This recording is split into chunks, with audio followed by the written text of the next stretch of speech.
सुप्रभात भरोसे वालों, स्वागत है आप लोगों का एक और नई वीडियो में। और आज हम बात करने वाले हैं एक अंडररेटेड प्लेस की, जिसको हम मध्य प्रदेश बोलते हैं, जो कि भारत का दिल भी कहलाने का काम करता है। लेकिन आपको याद होगा 1984 की वो रात, वो दिसंबर की वो रात, एकदम ठंडक जब पड़ रही थी भोपाल में, तभी एक बड़ा सा कांड हुआ था। कोई कह रहे हमारा पति नहीं है, कोई कह रहे हमारी बीवी नहीं है, कोई कह रहे हमारे बच्चे नहीं है, कोई कह रहे हमारा परिवार पूरा बिछड़ गया। क्या हुआ था 1984 में, यानी 1984 की दिसंबर की 2 तारीख और 3 तारीख के बीच में ऐसा क्या हुआ था भोपाल में? क्या आपको याद है? मैं बात कर रहा हूं भोपाल गैस ट्रेजेडी के बारे में, जहां पर MIC नाम की गैस फैल गई थी। कंपनीज में डिस्ट्रक्शन, डैमेजेस होना तो कोई बड़ी बात नहीं है, लेकिन उस कंपनी में MIC जो गैस थी वो इस प्रकार लीक हुई जहां पर 30,000 से भी ज्यादा बंदों की मौत हो गई। और सरकार के हिसाब से देखा जाए तो सिर्फ 2000 लोग मरे थे, लेकिन 2000 लोग नहीं, वहां पर पशुओं को भी हार्म हुआ था, यानी हमारे जानवर जितने हो गए। उस हादसे का परिणाम ये निकला कि वहां पर जो बच्चे थे वो अपंग पैदा होने लगे। लोगों की आंखों में जलन तो हो ही रही थी, साथ ही साथ उन्हें कैंसर भी हो ही गया। अपंग बच्चे हो रहे हैं, नई नई महिलाओं की, लड़कियों की शादी नहीं होती मैडम। अगर शादी भी कर दो ना तो वो ससुराल वाले कह के भगाते, तू गैस पीड़ित है, तुझे इतने पैसे मिलने लेके आ, तो तुझे रखेंगे नहीं तो जा। क्योंकि उस दिन जो सो रहा था वो सोते ही रह गया। इतना बड़ा, यानी कि world largest and worst disaster Bhopal में हुआ। तो अभी आपको क्या परेशानी है? गठन आ गई, कैंसर बन गया। यूनियन कार्बाइड में जो मरे थे व्यक्ति, जितने भी लोग मरे, कैसे सरकार ने उनकी एक जीवन का सिर्फ 12,400 रुपए लगाए थे, एक जीवन का मूल्य। और कहां गया उस कंपनी का ओनर, यूनियन कार्बाइड का ओनर कहां गया? भगा दिया गवर्नमेंट ने। अगर छुप छुप के कोई काम किया तो राजीव गांधी की सरकार में एंडरसन को भगाने का काम। अब आप सोच रहे होगे कि मैं ये गड़े मुर्दे क्यों उखाड़ रहा हूं? क्योंकि वो जो 40 साल पहले कांड हुआ था, गैस कांड, यानी कि 1984 का गैस ट्रेजेडी जो हुई थी, उसका जो कचरा बचा है वो भाई साहब पीतमपुर के राम कंपनी में जलाया जा रहा है। लेकिन क्यों? जब वो भोपाल में हुआ था तो उसका कचरा यहां क्यों जलाया जा रहा है? आइए इस बात को गौर से समझते हैं और क्या हो रहा है पीतमपुर में देखते हैं।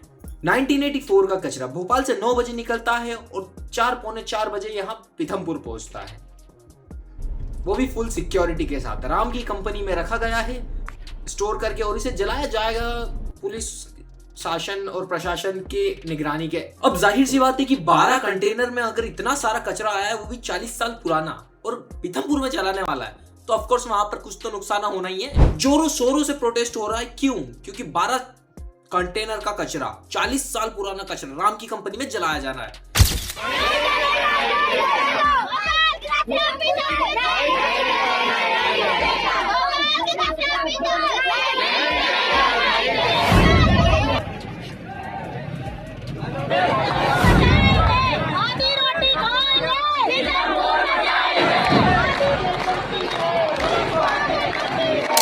अगर कचरा जो है वो 40 साल बाद उज्जैन में न जलकर, भोपाल में न जलकर पीथमपुर में आ रहा है, तो कुछ तो रीजन ऐसा होगा। और लोग इतना अगर प्रोटेस्ट कर भी रहे हैं तो कुछ तो राजनीति हो रही होगी यहाँ पर, वरना कोई गवर्नमेंट का जो, अगर गवर्नमेंट मना कर देती है तो कचरा यहाँ जलना ही नहीं था, जल ही नहीं सकता, गारंटेड नहीं जल सकता। लेकिन कहीं ना कहीं राजनीति भी तो चल रही है।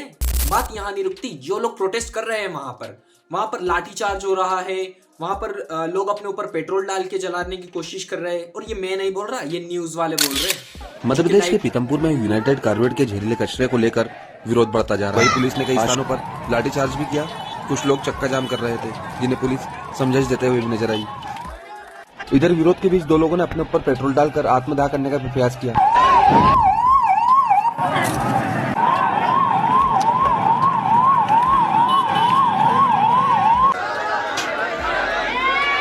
तो देखो यार, अभी आप ये सोच रहे होगे कि इतना सब हो रहा है, इसमें गवर्नमेंट का क्या दोष है? अब हमारे हमारे सीएम जी है। कौन है हमारे सीएम? मध्य प्रदेश के सीएम मोहन यादव जी ने कहा है, घटना को 40 साल हो चुके हैं, जबकि 25 साल में जहरीलापन खत्म हो जाता है, और हम लोग भी इतने सालों से इसी के साथ रहते आए हैं। यूनियन कार्बाइड के कचरे पर न हो राजनीति, इसके जलाने का पर्यावरण पर नहीं होगा असर। तो देखो यार, एक जाहिर सी बात है कि एक जगह आग लगी थी, वहां का कचरा बच गया है, अब वो खतरनाक है, उसे पीथमपुर में जलाया जा रहा है, कोई दिक्कत नहीं है। वो भी फुल सिक्योरिटी के साथ जलाया जा रहा है, ये भी कोई दिक्कत नहीं है। लेकिन अभी मेरे दिमाग में दो चीजें चल रही है। पहली चीज ये मेरा ओपिनियन है, मैं किसी को बोल नहीं रहा हूँ या मतलब बता रहा हूँ, बस आपको मेरा ओपिनियन शेयर कर रहा हूँ कि अभी 2-3 दिन पहले राजनाथ सिंह जी आए थे, जो कि हमारे डिफेंस मिनिस्टर है यानी रक्षा मंत्री। अभी वो 2-4 दिन पहले हमारे अम्बेडकर में आए थे। अब क्यों आए थे वो आप न्यूज़ पे सर्च कर लेना, खैर मेरे को इतना पढ़े भी नहीं है। लेकिन दूसरी चीज, अगर मोहन यादव जी हमारे सीएम जो है वो कह रहे हैं, मतलब बोल रहे हैं कि हम 40 साल से इसके साथ रह रहे हैं और ये पर्यावरण को कोई प्रदूषित नहीं करेगा, जलवा लेना था ना, यहाँ क्यों भेजा?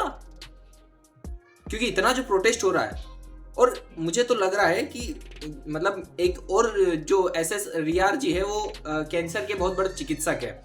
उनका कहना यह है कि हर 8वें घर में कैंसर का पेशेंट होगा अगर इसे यहाँ जला दे। हर आठवें इंदौर वासी को उसके जीवन काल में कैंसर होगा और हर 8वां व्यक्ति इस शहर का कैंसर से मरेगा। मैं आपको आज दावे के साथ ये आंकड़ा दे रहा हूँ। Every 8th citizen will die of cancer. Let me repeat it, हर 8वां व्यक्ति इससे मरेगा। कोई घर नहीं बचेगा जिसके अंदर कैंसर का मरीज नहीं होगा अगले 20 साल के अंदर। मैं डॉक्टर एस नैयर हूँ, वरिष्ठ कैंसर चिकित्सक हूँ। तो देखो यार, ये राजनीतिक दौर है, यहाँ पर कुछ ना कुछ होता रहेगा अक्सर। लेकिन बात यह है कि जब 40 साल गुजरे हैं वो गैस ट्रेजेडी को भोपाल में, तो उसके लक्षण अभी तक है। और इन केस अगर यहाँ कुछ हो गया, क्योंकि अगर पॉजिटिव साइड है तो नेगेटिव भी है, और अगर यहाँ कुछ हो गया तो भाई साहब क्या होगा यहाँ का? क्योंकि मैं जहां रहता हूँ यहाँ से 10 किलोमीटर दूर है। खैर, आज की वीडियो यहीं समाप्त करते हैं। अगर आपको वीडियो पसंद आई हो तो फटाफट लाइक करो, और ज्यादा ही अच्छी लगी हो तो अपने दोस्तों में शेयर करो और सारी जानकारी निकलाओ उनसे यार, और प्रोटेस्ट में खड़े हो जाओ। भारत माता की जय।